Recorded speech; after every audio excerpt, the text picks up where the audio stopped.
નમસ્કાર મિત્રો, નોટપેડમાં તમારું એડ્રેસ લખી 5 ઇન્ડોર ગેમ અને આઉટડોર ગેમના નામ લખી તમારા નામના ફોલ્ડરમાં ટેક્સ્ટ સેવ કરો.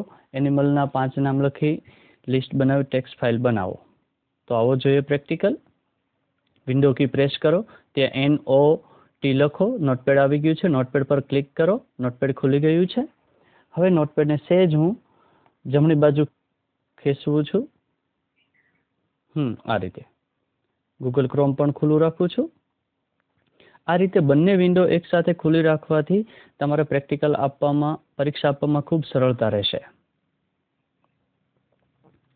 હવે હું અહીંયા અત્યારે 5 ગેમના નામ લખીશ. 5 ઇન્ડોર ને 5 આઉટડોરના ગેમના નામ ટાઈપ કરીશ. નામ ટાઈપ થઈ ગયા છે. હવે આ ફાઇલને મારે સેવ કરવાની છે. તો ફાઇલ મેનુ પર જઈ સેવ એઝ પર જાઓ. આ રીતે એક વિન્ડો ખુલશે. ત્યાં ડેસ્કટોપ પર ક્લિક કરો.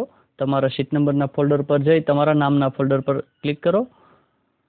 ત્યાં સ્ટાર દૂર કરવાનું છે અને તમારે કોઈ પણ ફાઇલનું નામ આપવાનું છે. .txt રહેવું જોઈએ. ઓકે નામ લખી હું અહીંયા સેવ કરું છું. ઓકે જુઓ, મારા નામના ફોલ્ડરમાં ઓકે નામની ફાઇલ સેવ થઈ ગઈ છે.